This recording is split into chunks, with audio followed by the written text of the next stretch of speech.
Hello friends, welcome to my channel Leena's kitchen Hindi. तो आज हम जानेंगे एकादशी व्रत पालना की विधि। क्या चीज़ खाएं और किस चीज़ से करें एकादशी व्रत की पालना। तो जानते हैं एकादशी व्रत की पालना किस चीज़ से करें। तो भगवान विष्णु का प्रिय व्रत एकादशी प्रत्येक माह में 2 बार आता है, कृष्ण पक्ष और शुक्ल पक्ष में। एक वर्ष में 24 एकादशी आती है और जिस वर्ष अधिक मास हो उसमें इसकी संख्या 26 हो जाती है। एकादशी का व्रत अनेक लोग कर लेते हैं, लेकिन व्रत को पूर्ण कैसे करें, अर्थात एकादशी का व्रत रखने के बाद इस व्रत को कैसे खोलें, क्या नियम अपनाएं, और इसकी सही जानकारी बहुत ही कम लोग जानते हैं। एकादशी के व्रत को पूर्ण करने या खोलने को व्रत का पारण कहते हैं। यदि देखा जाए तो एकादशी का व्रत दशमी से ही प्रारंभ हो जाता है और द्वादशी पर पूर्ण होता है।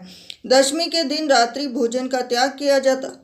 एकादशी के पूरे दिन रात निराहार रहकर व्रत रखा जाता है और द्वादशी पर प्रातः का व्रत खोला जाता है। व्रत खोलने को पारण कहा जाता है। एकादशी व्रत के अगले दिन द्वादशी पर सूर्योदय के बाद पारण किया जाता है। शास्त्रों का कथन है कि एकादशी व्रत का पारण द्वादशी तिथि समाप्त होने से पहले कर लेना अति आवश्यक होता है। यदि तिथियों की गड़बड़ के कारण द्वादशी तिथि सूर्योदय से पहले ही समाप्त हो गई हो तो ऐसी स्थिति में पारण सूर्योदय के बाद ही करना चाहिए। द्वादशी तिथि के भीतर पारण न करना पाप के समान होता है। एकादशी व्रत का पारण हरिवासर के दौरान भी नहीं करना चाहिए। अब सबसे उत्तम समय यह होता है कि प्रातः काल में व्रत खोलना सबसे उत्तम समय होता है।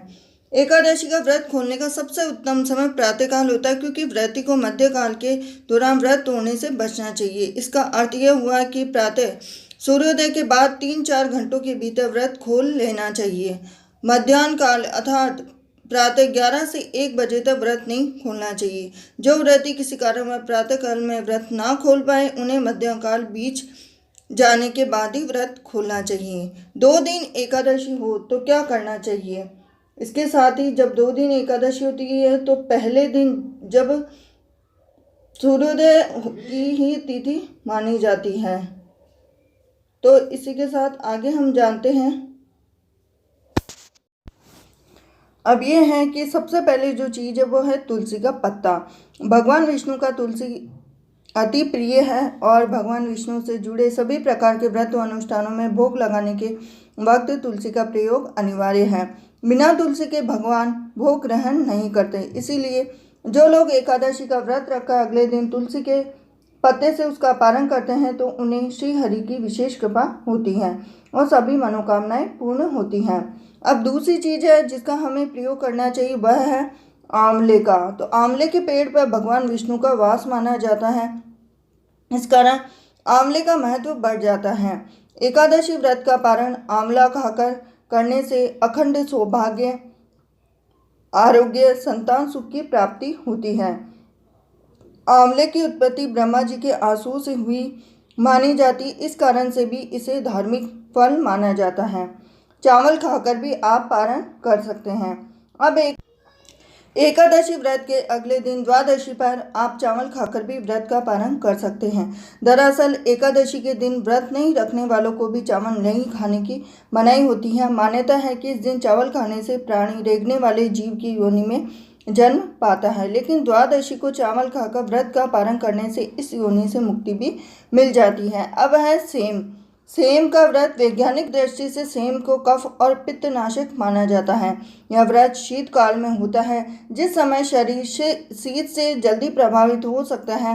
व्रत के बाद शरीर को बल और पुष्टि की जरूरत होती है। इन दिनों यह आसानी से उपलब्ध भी हो जाती है, इसीलिए संभव है कि सेम के पारण की परंपरा भी चली आ रही है। अब सबसे खास चीज़ है वह है घी का प्रयोग। पारण करने के लिए आप गाय के शुद्ध घी का भी प्रयोग कर सकते हैं। इसे आध्यात्मिक दृष्टि से भी बहुत महत्वपूर्ण माना गया है। सभी प्रकार के पूजा पाठ, यज्ञ और अनुष्ठान में घी का प्रयोग किया जाता है। भगवान का भोग प्रसाद बनाने के लिए भी घी का प्रयोग किया जाता है, इस कारण घी को सबसे शुद्ध पदार्थ माना गया है। वहीं दूसरी ओर व्रत के बाद शरीर को पोषक पदार्थों की आवश्यकता होती है और घी में वे पोषक गुण मौजूद होते हैं।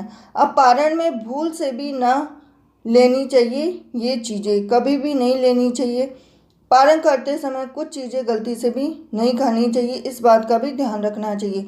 इन चीज़ों में मूली, बैंगन, साग, मसूर दाल, लहसुन, प्याज शामिल हैं। इस बात का ध्यान रखना चाहिए कि आप खाने की जिन चीज़ों से व्रत का पारण करने जा रहे हैं उनको बनाने में इन चीज़ों का कतई प्रयोग किया गया हो। बैंगन पित्त दोष को बढ़ाता है, साथ ही उत्तेजनावर्धक होने के कारण यह काम भाव को भी बढ़ाता है, जो कि व्रत रखने के तुरंत बाद सही नहीं है।